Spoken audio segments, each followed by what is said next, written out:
Welcome to the latest episode of our podcast series for financial advisors. Today's episode is Growing Up with Merrill Lynch, a next-gen breakaway story. It's a conversation with Lizzie Evans, managing partner of Evans May Wealth. I'm Mindy Diamond, and this is Mindy Diamond on Independence.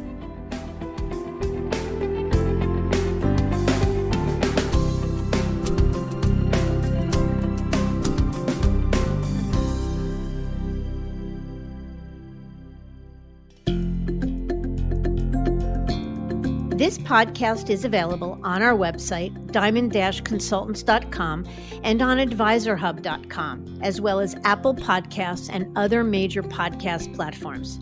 If you are not already a subscriber and want to be notified of new show releases, please subscribe right on your favorite podcast platform or on the episode page on our website. And if you find the content in this series to be useful and know others who could benefit from it, please feel free to share it widely. The wirehouses have long served as the perfect environment for many young advisors to learn the ropes of the wealth management business. And it's not uncommon for young novice advisors to join the family business, plugging into what their parents built, a solid living that provided a healthy lifestyle and often many perks that the entire family could enjoy.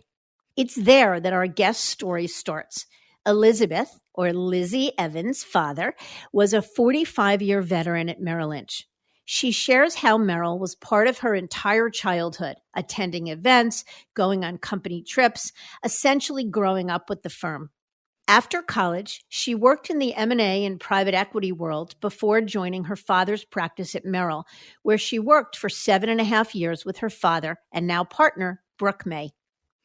Then the family feeling she always had for the firm started to disappear. The team was becoming more and more limited on what they could do to serve their clients and grow their business. And with her father having taken CTP, the firm's Retire in Place program, she found herself at a crossroads. Stay with the firm, consider a transition deal from another brokerage firm, or make the leap to independence. So along with Brooke and Lizzie's husband, Ian Flanagan, and team members from Merrill, they formed independent firm Evans May Wealth just over a year ago. In this episode, Lizzie shares her story with guest host Louis Diamond. Together, they look back over her first year as a business owner and talk about what the real drivers behind their decision to leave Merrill, why they chose to go independent with Sanctuary Wealth, and what they think of independent business ownership. It's a candid conversation that many next-gen and senior advisors can relate to.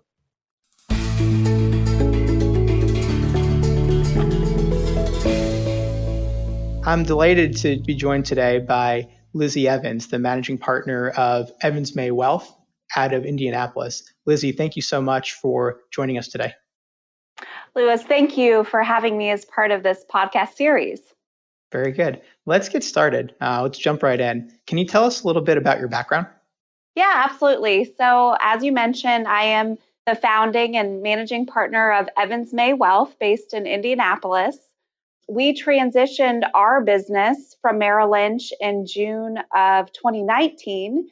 And prior to transitioning Evans May Wealth to an independent firm, I was a senior vice president at Merrill for 7.5 years. And right out of school, I worked in Chicago in M&A at KPMG and also worked for a private equity fund in Austin, Texas, before moving back to Indianapolis, which has always been my home.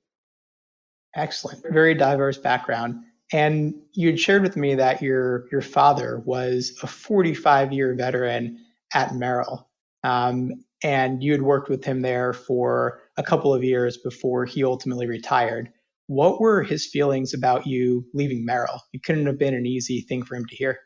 No, it certainly wasn't. I worked with my father for 7.5 years at Merrill, but he's been my father for 33 years. So we think a lot alike, both in terms of investment strategy in the business. And really, Merrill was part of my entire childhood. I still remember all of the Merrill Lynch trips and events that we attended as children. And so really the decision to leave was not one that Brooke and I took lightly. I can tell you what I've told him about the reasons why we left Merrill. And, I think first and foremost, it really isn't Merrill anymore. I think whether you've worked there for 5 years or 45 years, in my opinion, Bank of America really destroyed the entrepreneurial culture within the company. And as I look back on it, I don't think of leaving Merrill. I think Merrill changed and transformed into Bank of America well before we made the decision to leave. So, that was really the most important reason. And secondly, I really believe my role as an advisor and the success of our business is driven by being a true fiduciary to our clients. So when my compensation is tied to how many mortgages I sell or how many banking products I offer, it seems to me like something's broken. So ultimately, we left really because we felt like as we look to the future of the business, really our priorities for the clients and for the business with how Bank of America had changed and where it was headed were aligned. So we try to always have a client first mentality. And we really felt like, our decision to leave was an outgrowth of the client first mentality that it really just was a transition at the bank. But still, 45 years is a very long period of time. When your father learned of your desire to leave, was he flabbergasted? Was he excited for you? Was he sad? What were his emotions like when he learned of this? Well, Merrill was a wonderful company. And I think when he looks back on the last 45 years, and when I look back, for Merrill was the best of the best. I have fond memories, as I mentioned, as a child going on recognition trips. We had bowls implanted on or imprinted on blankets in our family living room. We had a license plate on the front of the car. I think even there was a picture of me as a baby in a onesie with a Merrill Lynch bull on it. So, I think, as I said, it certainly wasn't an easy decision to leave. I think Merrill did an excellent job for a long period of time creating a culture of excellence and really a client first mentality. And they had the best and the brightest and a wonderful training program. So, I think when I think about his career, and when I think about the company that it was, I certainly have fond memories, but I think the business has transformed. And I think, when you look out and you look at the trajectory of the future, we didn't feel like we could deliver a client first experience and really, from an investment standpoint, provide truly open investment architecture under the current platform. So, I think that he certainly respected that decision. And, I think that he unequivocally understands our rationale. That makes sense. And something we hear often is that we didn't leave Merrill, we left Bank of America. And maybe that's what he felt, was if Merrill stayed exactly as it was, even probably back when you started 7.5 years ago, it's probably a different feeling. But just given the sense of incongruence that was clearly felt, it sounds like he was supportive because you're his next generation and he trusted you to do the right thing and drive the business forward. Right. That's very well said. Excellent. So tell us a little bit about the business today. So today you're the managing partner of Evans May Wealth. Tell us a little bit about your business. How many people are on the team? You mentioned a partner named Brooke. What's your value proposition to clients? How much in assets do you manage, et cetera? Yeah, so we are a team of 8. I have 2 partners, Brooke May, whom I've worked with since 2012, and my husband, Ian Flanagan, who was a managing director at KPMG in their advisory practice for 12 years before he joined our team in the transition to independence. So both Brooke and I are certified financial planners. She's been in the financial services industry since 2000 and worked with my father beginning in 2008, 2009. And she was previous to that at working, interestingly, at Schwab, where we custody all of our client assets at the present time. Ian is a JD MBA and was working on multiple billion-dollar private investments in the public infrastructure space and really knocking on the door of partner. And he saw the opportunity and really the endless possibilities that come from owning and being able to grow your own business. So he took a leap of faith with us last summer and does a lot of our investment analytics, due diligence, investment structure, which now is particularly in the independent space, I think is really invaluable. So those are, amongst the three of us, we're the partners. We have 5 support staff, all of which have varying roles and really specialized roles. We are managing right now about $650 million. We work only with private wealthy families, so we've completely removed ourselves from retirement and institutional business. And our value proposition, if you will, is really to guide clients through the complexities of meaningful wealth with uncompromising honesty, trust, and the highest level of fiduciary care. So our team together has more than 75 years of collective experience, and we're really committed to delivering a world-class service experience and try, as I think about our business, I really feel that we are defined by how well we serve our clients. So what's a little bit different, I think, about our team, or what I like to think is a competitive advantage, is that I think right now research shows that the average age of financial advisors is 50 years old, and many are contemplating their own retirement. So we are a well-established team, an experienced team, but we have the longevity, being that I'm 33, Ian's 38, Brooke's 42, to tell our clients that not only will we plan for retirement, but we'll be there to see them through retirement. I have to ask, more so out of personal curiosity, but what's it been like working with Ian, your husband? I have a similar dynamic, not with my wife, but Mindy and Howard Diamond, husband and wife, also my parents co-run the firm, and I'm always curious to understand that dynamic because I can see how it could work, but also how it might be a bit challenging at times. Honestly, for us, it's been really great. My parents and my in-laws were really worried about it. Everyone has made us have a backup plan if it started to influence our marriage. And the reality is I met Ian working together at KPMG. And so we had a little bit of experience there, but I think especially when you're running your own business, the ability to manage different problems and come up with solutions together, it's not an 8-to-5 job. So we've really had a lot of fun working together. I think Ian has a very complementary skill set to Brooke and I, and she was very supportive of incorporating Ian in the decision to leave KPMG, which he was very highly compensated, and he was there for a long time. So it was certainly a leap of faith. I had some clients say, wow, you're really going all in. But we really believe in it. And I think, the biggest thing we struggle with is just turning it off. We have a 3-year-old, and oftentimes, we put him to bed and then we start working on work again. So sometimes it feels like all we do is work and then family. But, we're still learning that delicate balance. But over the last year, I really, through the independent channel and just owning our own business, we're starting to have fun again. And that's been exciting. So we work a lot, but it's because we enjoy it.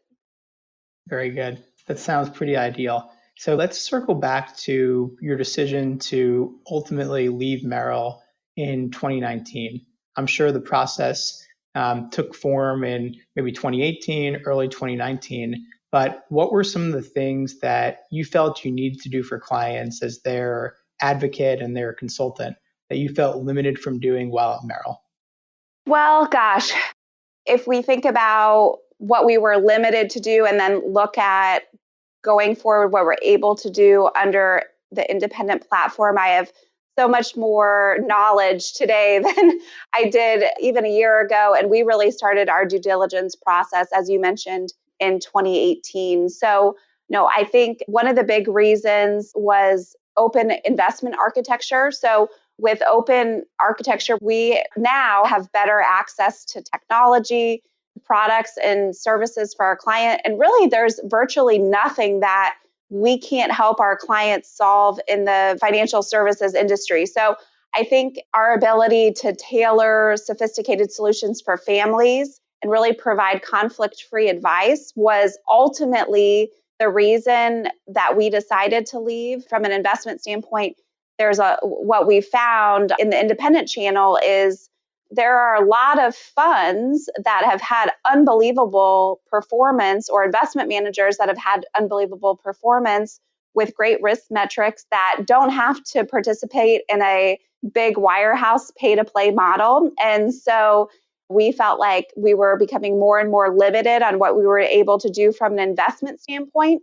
And from a communication standpoint, I really think that clients are paying us to have an opinion, and the ability to communicate with them in an open and honest forum and to be able to express why we're doing what we're doing is hugely important. And so we've been really excited to be able to communicate with our families in a much more frequent manner and through avenues that didn't exist before, like video. So we've been doing a lot of video messaging, which is something that just wasn't even in the realm of possibilities before, especially, when you think about this year in the market. When COVID hit, we were able to shoot a video and send it out within 24 hours, which really created a sense of assurance and peace of mind in a very, very volatile market environment. And the response that we've received from clients has been overwhelming. So I could give you countless examples of how we've transformed both our investment discipline, our communications with clients, our marketing, our prospecting, as a result of things that we're able to do now that didn't exist before. And I think as I look at our growth, that's certainly reflective of the endless opportunities within the independent channel. So you think the grass is going to be greener, but you don't really know. So you're very hopeful that open investment architecture and communications will be better, but you don't know until you're on the other side. And I can tell you now, 1 year later, we absolutely feel that it was the right decision for clients and the right decision for our business. And we're hearing that on a daily basis from clients, and it's certainly reflective in the number of referrals we've had from our existing families. Thank you for sharing that. It sounds like some very compelling reasons to take your business independent. How about the CTP agreement or the sunset agreement that you and your father entered into? It's obviously an extremely common and in many ways a fantastic way for a first generation advisor to pretty seamlessly transition the business to the next generation and get compensated for their life's work. Would you mind sharing your thoughts on the program and how you would counsel an advisor like your father who entered CTP, but also an advisor like yourself who stands to inherit a book of business? What were, from your standpoint, the merits and the drawbacks of such a structure? From my perspective, I completely understand the structure of CTP as you think about the way CTP was structured at Merrill from the firm standpoint. But I think, if you put yourself in the shoes of the advisor close to entering CTP as well as the inheriting advisor, in both cases, it's really a decision to lock your business into Bank of America for the foreseeable future. So, I think the retiring advisor needs to ask themselves, take a hard look in the mirror and really ask themselves if they believe that Bank of America is the right platform for their clients for the future. And I think that the inheriting advisor needs to recognize that they're buying a book and they're going to put in a tremendous amount of work into something that they ultimately do not own. So, from my standpoint and from our standpoint, as we looked out to the future, I don't think it's a sustainable model. We really wanted optionality. And I say we, as I think about buying other practices, we wanted optionality and the ability to structure deals from what made sense from first and foremost a client standpoint and whether that was the right platform for them, and from a business standpoint. And I think for the retiring advisor, the ability to sell your business and receive roughly identical multiples on fee-based and transaction-based business, but receive capital gains treatment versus ordinary income, that's a huge deal. So I don't think that, the tax difference is something to be overlooked. Yeah, and something that you've mentioned is the fact that it's you as the inheriting advisor who's putting in the sweat equity and is really buying the book, and you're buying it for Merrill because at the end of the day, the firm views it as their book, it's their clients, and they own it. So it seems like it's not necessarily a fair trade-off when you're the one who's putting in the blood, sweat, and tears. And there's a lot of blood, sweat, and tears that go into it. So really to have a successful transition of a retiring advisor, it's a very long process. So to put all of that time in to something you ultimately do not own, I just think it's something you have to consider very wisely. Were you concerned at all in transitioning really right on the heels of that CTP arrangement ending about client portability or how they would receive the fact that not only were you proposing a new business model, but also a transition away from your father to you and Brooke and Ian and the rest of the team? Of course, yes. We were, very, very concerned about doing that. And, I think that ultimately, once we had made that decision and we really felt like it was the right thing for clients, you have to do what you think is right. So, for us to say, well, yes, I know this isn't the right place for clients, but we're going to stay here for another 3 years just to have a smoother transition. That's 3 years of your life, 3 years trying to build a team within that culture. And so I'm the type of person that when I make that decision, I'm going to do it. And so, we had a much better transition than I really ever could have dreamed. I think that if you are always doing the right thing for clients, they see that. And certainly staying would have been the easier thing. And so, I felt like we were told a good transition was to transition 70% of your revenue and to expect to do that within a 1-year period of time. But I felt like, well, gosh, if I transition 50% of our revenue, I'm not afraid to go out and build the business. So when I first started, I thought my dad would be really excited I was back. And he told me, hey, look, if you can't bring in 10 million in the first year, if the firm doesn't fire you, I'll fire you. So, that's where kind of how I was brought into the business. And so I'm not afraid to rebuild. And I really felt like it was the right thing for clients.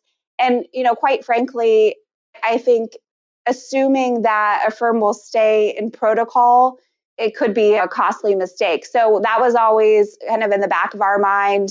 Merrill may pull out a protocol. And if we feel like this is the right thing long-term for clients, there's no reason that we should just wait and hope that we'll have a better transition in a few years. So that was ultimately kind of our decision on timing. Got it. And let's move then to the actual due diligence process, the educational journey you took to not just learn about the independent space, which was probably pretty foreign to you, but also land where you did, which was ultimately to join the partnered independent platform of Sanctuary Wealth Partners. I'll ask you a bit about them, but a really popular refrain we hear from younger advisors, and certainly you at 33, Brooke at 44, Ian at 38, definitely have an extremely long runway and certainly wouldn't be faulted for going to another similar type firm, getting a 9-10 year recruitment deal, banking a bunch of the money, and then ultimately being young enough to go independent after the note was forgiven. Can you just walk us through your diligence process and whether that kind of notion or thought crept into your mind at all? Quite frankly, it really wasn't something that we considered.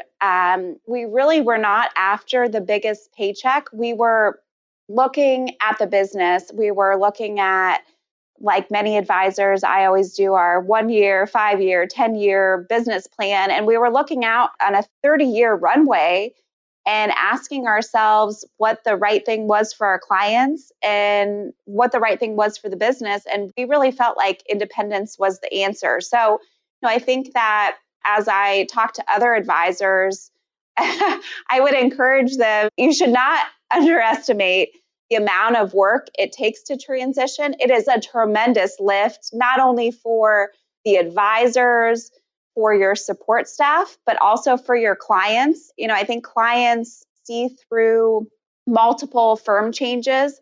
And I really believe that ultimately they will ask, is this really the right thing for me, or is this the right thing for you? So for us, our goal was to transition our business once and then be established for really the next 30 years. So from a business perspective, going independent versus going to another wirehouse to get a big paycheck, going independent was truly about owning our own destiny. And, for some that matters, for others it might not. But, I think if you want to own your own destiny, why risk it by going to another firm?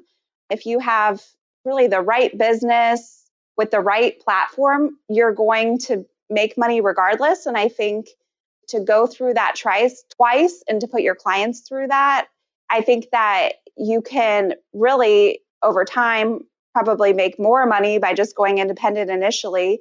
And you are not beholden to, what another firm may decide to do. If they pull out a protocol, then you're making a decision earlier than you making a decision to go independent earlier than you may have otherwise decided to. So I just think you're better off thinking about what you believe long-term is the right thing for clients and for the business, and then making that decision now. Right. And ultimately, you decided to custody your assets with Charles Schwab, and you aligned with Sanctuary Wealth Partners, ran by a former boss of yours, Jim Dixon.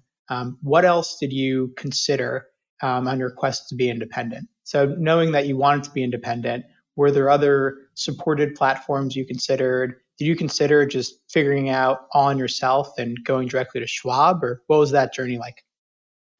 Yeah, we absolutely looked at other options. We looked at Dynasty. We had quite a number of conversations with Raymond James.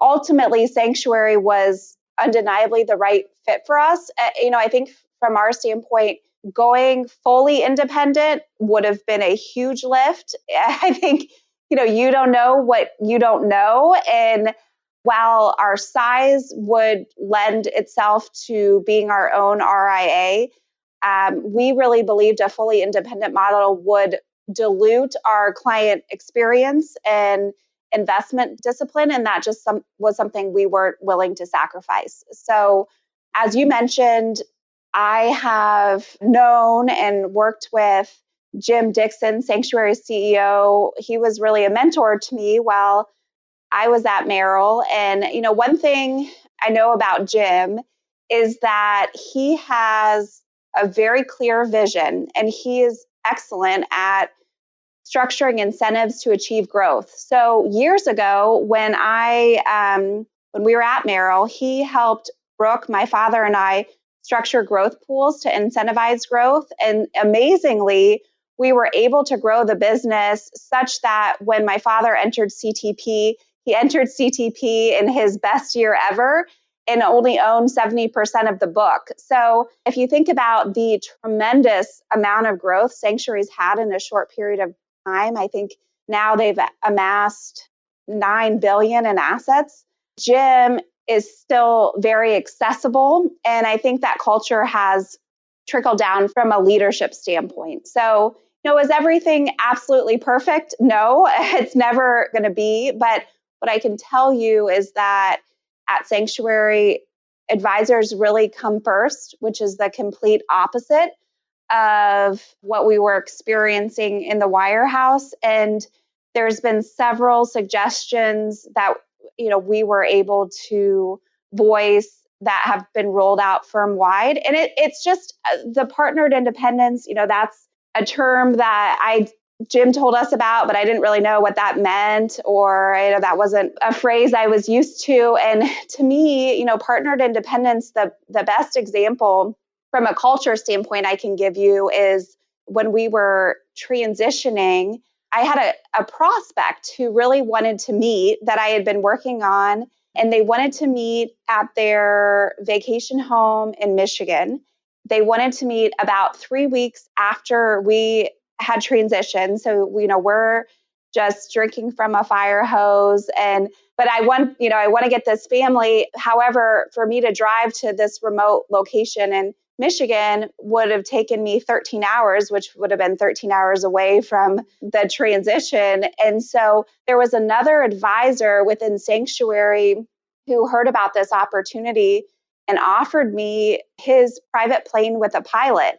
And so I was able to fly up there, close this $5 million prospect, fly back. And, that's just something that would have never existed at a wirehouse. It's just a culture where there's this really strange camaraderie amongst advisors, and you don't feel like another advisor is out to steal your business. You really feel like you're in a partnership where everyone in some ways is in the same boat, rowing in the same direction, albeit with different styles, different business models. But I really feel like it is what I imagine the industry felt like back when my dad first started, of course, with more regulation. But I finally feel like I can run our business and our book the way I want to. And I think that really helps you grow exponentially faster. So for people listening, is it safe to assume for those affiliated with Sanctuary that the private jet is part of the deal? Well, you have to make friends with the right people, I guess.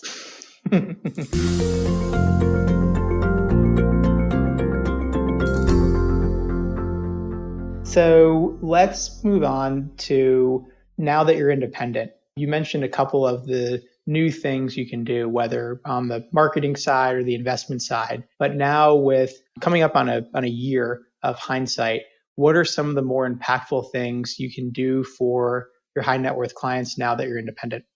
Well, I talked a little bit about the videos and the video messaging we've been doing, which has been a tremendous lift in our communication and our ability to have more frequent check-ins with clients. Just to give you another example, last fall, Brooke, Ian, and I went down. We were vetting some alternatives for some of our ultra high net worth clients. So we went down to Miami to really check out a cutting edge venture capital shop down there and kick the tires. And while I was down there, I talked to another advisor who, after much conversation, gave us the opportunity to co-invest with one of his clients who was developing an island in the Bahamas. So I think that there's so many opportunities that come from access.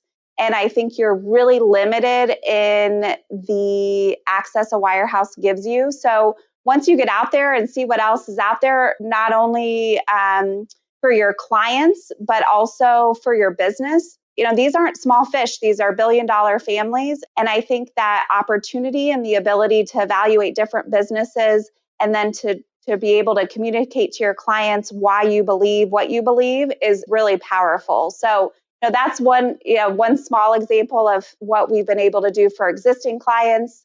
As we look forward to new clients in the future of the business, after 1 year of being independent, I was sitting in our living room and I went onto my LinkedIn app and I had some photos from the last year with the transition, and just decided, I'm going to put up a post on LinkedIn about how proud I am of our team and how grateful I am of our loyal clients, just in reflection over the last year. So just it took me about 5 minutes, put up some pictures, and amazingly, I had over 22,000 views of that post. And I really think social media is is the wave of the future. And I didn't really realize how handicapped we were not being able to do that in the past. But I think if you look at what can we do for clients now that we couldn't do before, the open investment architecture, the communications, the technology is a big upgrade. And going forward,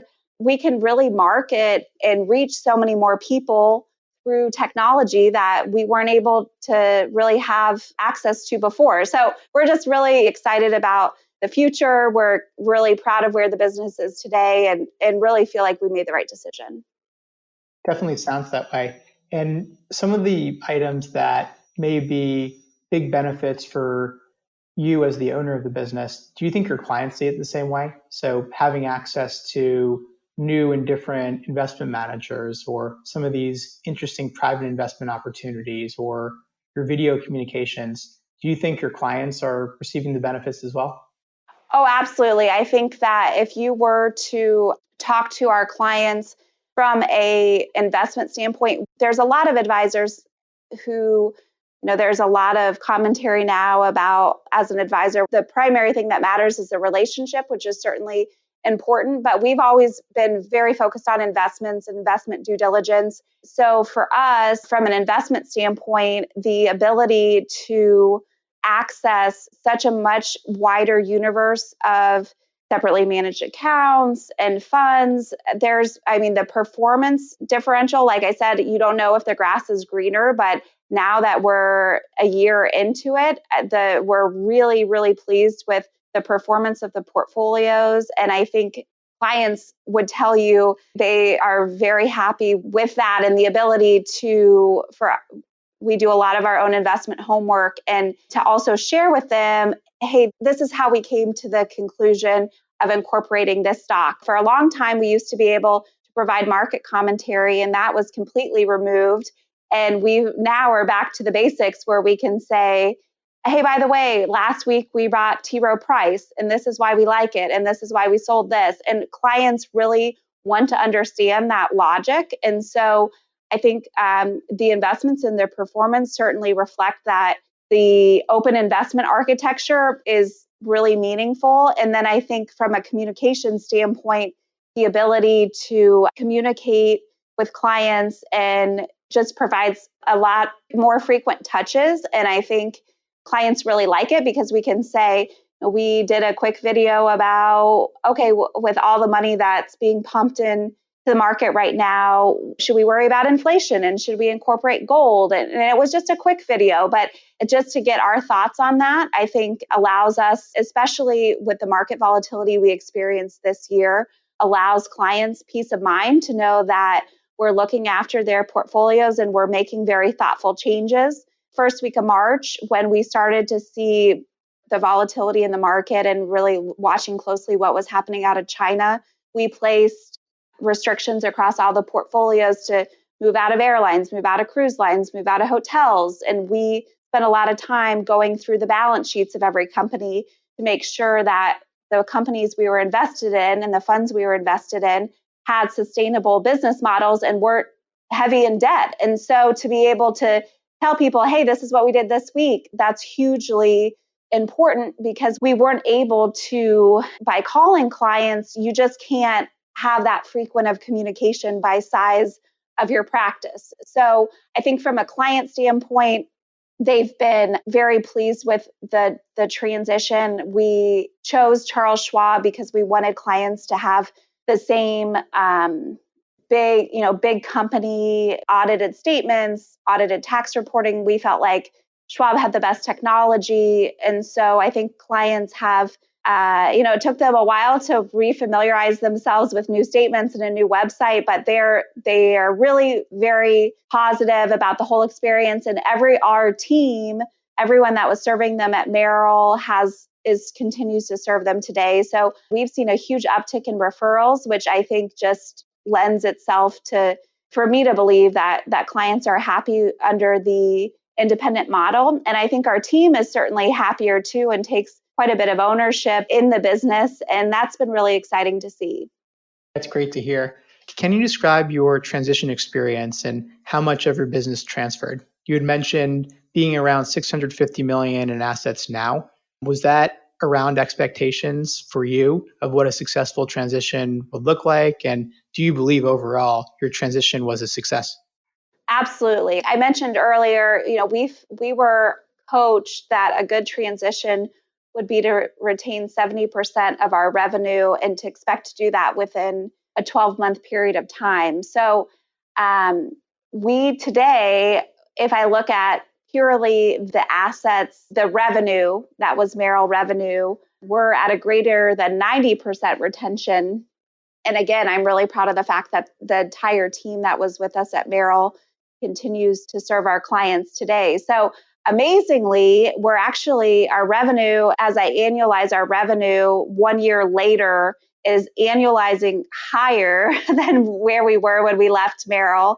And the transition allowed us really an opportunity to cleanse our book. So we did have, from an asset standpoint, we did have more in assets while we were at Merrill, but those assets that stayed behind were assets that were really dead assets, for lack of a better word. They're families that we inherited over the years that were not fee-based, did not take our investment advice, but depended on our team to service their credit cards. And we, in the transition, recommended to them that it made more sense to stay with Merrill. So, the transition from our standpoint really allowed us the opportunity to establish the business and, more importantly, the client base that we wanted to work with for the next several decades. Congratulations. That's no small feat to be annualizing at a higher revenue rate today. It's been less than a year since the transition than you were at Merrill. So that's a job well done.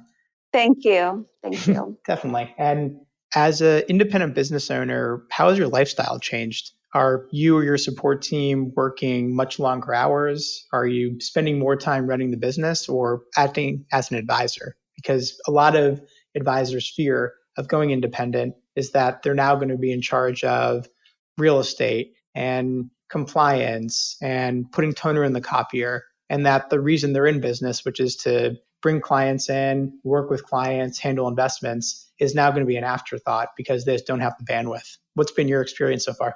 I think that was certainly a concern that we had, and that was really where partnered independence came in. So yes, we could absolutely be great business owners, but if I was also worried about compliance and making sure the financial planning software talked to our contact management system and we had proper performance reporting, that would really dilute our client experience and our investment discipline, which is really ultimately why we decided to partner with Sanctuary and be a hybrid versus going fully independent.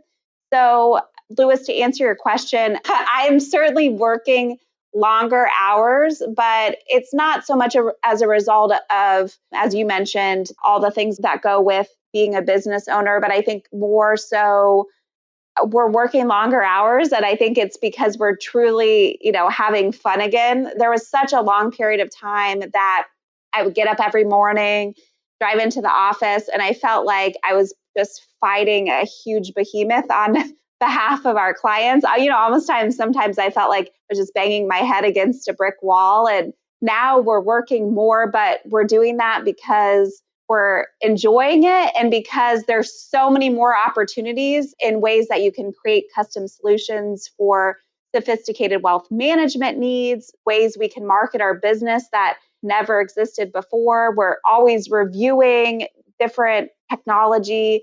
Just reviewed a new technology to improve our tax efficiency. So, the list goes on and on because there's so many more possibilities. So I think we work more, but it's not because I'm replacing the toner on my printer. It's because I'm excited thinking about what we can do for clients. And so we're in constant review of those opportunities. That's great. So it's completely based upon you. You're more empowered and more excited to work long hours because ultimately you get out what you put in. And it seems like it's the best policy. Exactly.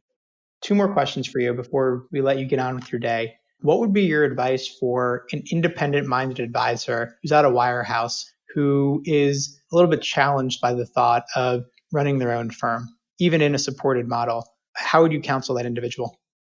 I really think that you should consider partnering with a team that has transition experience and the support staff to help you through. So I gave the example earlier of how Jim helped us structure a growth pool when we were at Merrill with my father.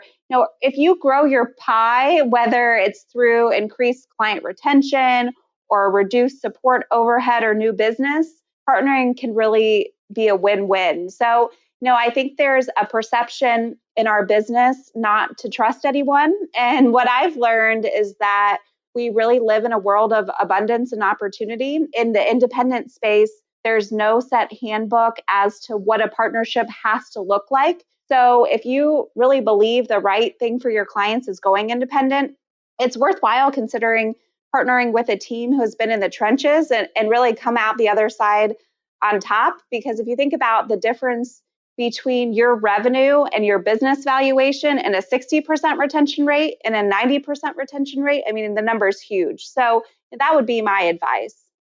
That's a great point. And it's also sometimes the thesis for why it makes sense to pay a supported platform like a Sanctuary or a Dynasty or any others in the space. It's a very expensive form of insurance because even if you transition 3 or 5% more of your business than you would have on your own, over time, as things compound, as you look at selling your business, that decision will pay off in spades.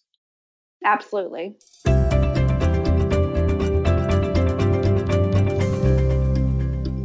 One more question. It's how we wrap every podcast. But if you were giving advice to an advisor listening or a team that's considering independence right now, what would be your piece of parting wisdom or advice?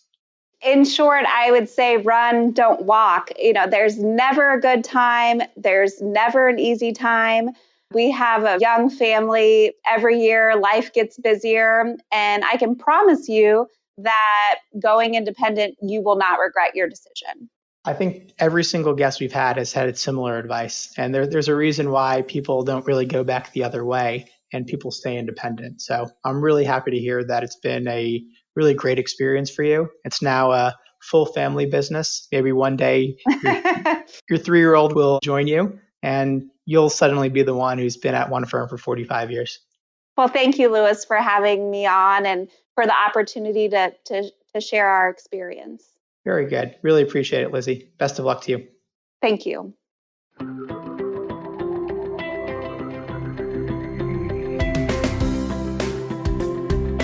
As Lizzie shared, their decision to leave was driven by a desire to be a true fiduciary to their clients. And as Merrill changed, this became harder and harder. Today, the Evans May Wealth team feels more empowered and unencumbered by a larger corporate agenda and are looking forward to building their firm over the years to come. I thank you for listening, and I encourage you to visit our website, diamond-consultants.com, and click on the Tools and Resources link for valuable content. You'll also find a link to subscribe for regular updates to the series. And if you're not a recipient of our weekly email, Perspectives for Advisors, click on the blog link to browse recent articles. These written pieces are an ideal way to stay informed about what's going on in the wealth management space without expending the energy that full-on exploration requires. Feel free to email or call me if you have specific questions. I can be reached at 908-879-1002 or by cell at 973-476-8578 or by email mdiamond@diamond-consultants.com. Please note that all requests are handled with complete discretion and confidentiality. And again, if you enjoyed this episode, feel free to share it with a colleague who might benefit from its content. And a special thanks to AdvisorHub.com for sharing this podcast with their viewers and subscribers. This is Mindy Diamond on Independence.